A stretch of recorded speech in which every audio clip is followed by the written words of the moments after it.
Bom, pessoal, então vamos fazer um exemplo aqui, aliás, dois, né? Um de regime transiente, um de regime permanente. São exemplos diretos, só para treinar mesmo aqui as equações. Então, é o seguinte: então, exemplo 1. Uma chapa de aço com espessura de 2,5 milímetros foi exposta a uma atmosfera de gás N2 a 900 graus Celsius.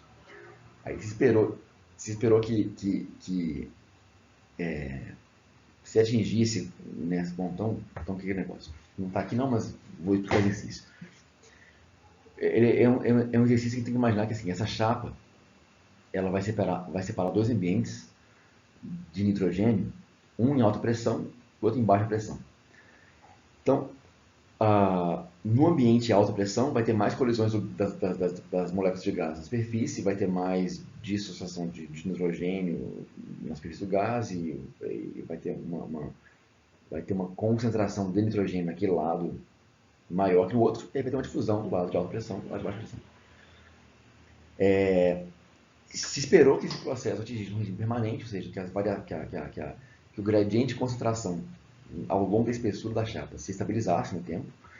E aí se verificou lá que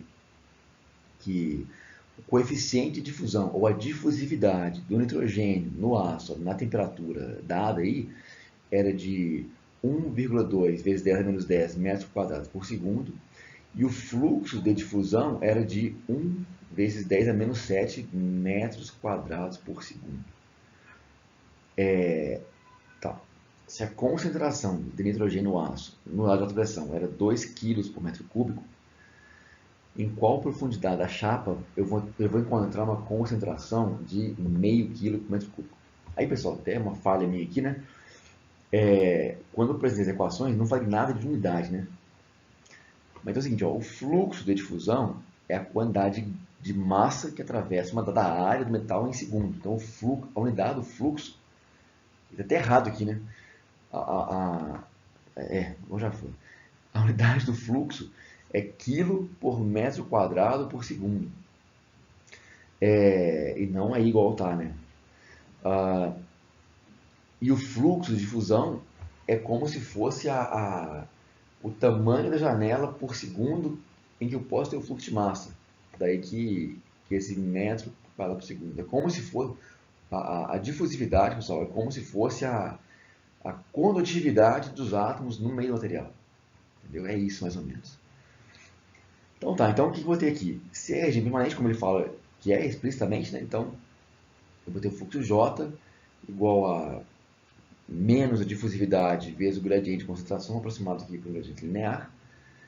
E eu vou ter as concentrações dos pontos que são quais? Bom, eu vou assumir que o lado da alta pressão está no ponto x1, que vou falar que é zero, que é uma superfície, e vou falar que nesse ponto x igual a zero, eu vou ter uma concentração C1. Em algum ponto no meio da chapa, eu vou ter uma concentração C2 igual a meio, e esse ponto vai estar localizado numa coordenada x2, que eu quero achar qual que é. Então, vou só aplicar esses valores aí na equação. Vou ter que o fluxo J é 1 10 a menos 7, que tem que ser igual a difusividade, vezes C2 menos C1 pelo x2 menos x1. Pôr os valores, arranjando, fazendo a conta, vou ter aí 0,0018 metros, como está todo em metro e quilo, né? Então sai em metro mesmo, ou 1,1 milímetro, só isso. Só isso. Ao que vem, a gente faz alguns exemplos mais elaborados um pouco. Tá? 2. Então aí é um tipo de difusão em regime transiente. Tem uma engrenagem de aço cujo teor de carbono vai ser elevado para que a dureza aumente e ela tenha um desempenho melhor. Aí, pessoal, bom, já explico isso. Aí, supostamente, esse aço tem um carbono inicial de 0,25%. E aí, para que o tratamento de endurecimento superficial seja eficiente, eu quero garantir um teor de carbono de 0,5%, então vou aumentar de 0,25 para meio, e esse ganho de 0,5% de carbono tem que ser observado até uma profundidade de 0,25 milímetros. O que eu quero garantir quando eu falo isso? Eu quero garantir que, por pelo menos 1/4 de milímetro, eu tenho um teor de carbono de 0,5% que eu havia concluído antes que era suficiente para me dar um endurecimento necessário para que minha aplicação funcionasse bem. Então, em sendo a dureza do aço ligado ao teor de carbono, eu quero garantir. Então, o que eu quero? Na verdade, o que eu quero garantir? Na verdade, eu quero garantir um mínimo de dureza a uma espessura mínima da superfície. E esse mínimo de dureza vai estar ligado ao teor de carbono, que é 0,5% dá. Ou testes preliminares, assim, quando eu chego com 0,5% a essa distância de um quarto milímetro de superfície, a vida útil da minha engrenagem aumenta muito, eu chego no patamar que eu quero e pronto. Então, esse é o meu parâmetro. Então, o processo vai ser, ou foi realizado, ou vai ser feito num forno que contém uma mistura de CO, CO2 e gás propano. É uma mistura comum, tá? Eu vou ter um gás CO2 e um outro gás que vai ser com teor de carbono mais rico, né, que é o C3H8, que é o propano, a 930 graus Celsius. É uma temperatura comum para cimentação a gás. Então, 900 e poucos graus Celsius, até 950 mais ou menos. De modo que a concentração de carbono. Aí sim, aí nessa condição, nesse forno com teor de carbono, aí, nesse forno com gases ricos em carbono, em uma temperatura elevada, eu vou ter a dissociação de moléculas dos gases na superfície do metal, vou ter a incorporação do carbono do gás que foi dissociado no metal e vou ter o transporte desse carbono da superfície para dentro do material. A pressão parcial de carbono na atmosfera de gás e a temperatura no forno vão fazer com que a concentração de carbono na superfície do metal, ou seja, em X igual a zero, seja aí de 0,8%. E com base nesses dados e com as constantes aí embaixo, é para estimar o tempo necessário para que o processo aconteça. Então é o seguinte, tem aqui a superfície do metal, tem uma concentração CS na superfície igual a 0,8% de carbono. Eu quero garantir que a X igual a 0,25 milímetros, ou seja, a uma profundidade de 0,25 milímetros de superfície, eu quero atingir uma concentração CX de 0,5% de carbono e para aquela temperatura de operação. E sendo que o aço tinha inicialmente 0,25 de carbono. Então, vou aplicar aqui a segunda edifique. E é só ver o que tem e o que falta. Eu tenho CX, que é 0,5%, tem C0, que é 0,25%, tem CS, que é 0,8%. Eu tenho aqui um argumento da função erf, em que aparece o x, que é a posição, aparece o tempo, que é o que eu quero calcular, e aparece aqui a difusividade, que eu não tenho, mas direto, né? Mas tenho os meios para calcular. Tenho o Q, que é a energia de ativação, tem o D0 e tem a constante de gás, o R ali. Então, o que eu vou fazer? Vou preocupar com a função erro já. Vamos só resolver o que nós temos fora dela. Então, eu vou falar que o argumento da função erro, esse x por 2 raiz dt, é z. Então, fica ali f de z, né, no lugar disso, como tem que escrever toda hora.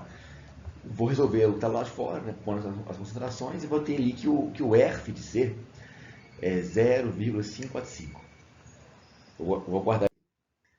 Então, agora é o seguinte, se fosse uma função normal, tipo seno de x igual a tanto, o que fazia? Aplicava a função inversa, né? Aí teria que o arco seno de x era o arco seno de tanto, e o x então estava calculado. Mas, como normalmente na calculadora nós não temos programada a função inversa da função de Gauss, a gente vai resolver ela usando uma tabelinha que é a seguinte, nós temos aqui valores de x, valores de z, que é o argumento da função, e os valores correspondentes da função para z dado. Então a gente vai, a não ser por uma sorte muito grande, eu não vou encontrar aqui nas colunas de f de z o valor certinho que eu obtive lá, de 0,545. Eu vou encontrar valores próximos. Então, o valor mais próximo que eu tenho aqui, abaixo do f de z é 0,5205 e o valor mais próximo acima é 0,5633. Eu quero saber quanto que é o z, porque a variável tempo, né, que é calculada, está dentro do z lá, né? O z é x por 2 raiz dt. Então, se eu encontrar o z, eu posso depois encontrar o t, que é o que eu quero. Então, eu não sei quanto que z vale, porque ele não está aqui, o RF de Z exato não está na tabela, mas eu sei que, bom, se o RF de Z que eu obtive está entre 0,5633 e 0,5205, eu posso especular que o meu Z vai estar entre 0,50 e 0,55. Então, vou interpolar esses dois valores. Então, está aqui o extrato da tabelinha, né, com a linha acima e abaixo do meu F de Z, tá vendo? Como é que eu interpolo aqui? Eu vou pegar o ponto médio menos o primeiro ponto, dividido pelo ponto... eu vou pegar aqui, ó. O ponto médio menos o de cima, dividido pelo delta entre os dois limites, né? O de baixo menos o de cima. Então, Z menos 0,50 dividido por 0,55 menos 0,5. Isso tem que ser igual à mesma coisa feita na outra coluna. Então, vou pegar novamente o ponto médio, que é o 0,545, menos o primeiro ponto, 0,5205, dividido pelo total do intervalo, que é 0,5633 por menos 0,5205. Eu, com isso, fazendo isso, vou ter um Z de 0,528, de fato está entre ali os dois Zs que eu tenho na tabela. E eu sei que esse Z tem que ser igual a x por 2 raiz de t. Isolando o tempo aqui, né? Levar ao quadrado, e tirar do denominador. Eu vou ir pôr os valores. Então, ó, x é 0,25 milímetros, então é 0,25 10 a menos 3 metros. A difusividade, eu vou usar os valores que foram dados, né? Então, como está tudo em metro aqui, ó, como o D0 vem em metros quadrados por segundo, então a difusividade vai sair também em metros quadrados por segundo. Aí, por isso que eu pus o x em metros, aí vou pôr aqui, eu vou usar a temperatura sempre em graus Kelvin, então aqui, tá vendo? Eu vou ter uma difusividade de 8,55 10 a menos 12 metros quadrados por segundo. Aí é só aplicar ali, ó, o x e a difusividade na equação do tempo e chega lá. Vai ser um tempo de 6.500 segundos ou 1,82 horas. Aqui, pessoal, a minha ideia era usar os valores aqui de difusividade do processo iguais àquele da curva lá que eu mostrei de exemplo, da sedimentação por etanol. Mas não deu muito certo, depois que fui ver, porque eu tinha feito que no aço lá do que eu trabalho, eu tenho um teor de carbono inicial de 0,25% de carbono. E lá no artigo, o tempo de sedimentação era de umas 4 horas mais ou menos, não lembro agora, mas era umas 4 horas.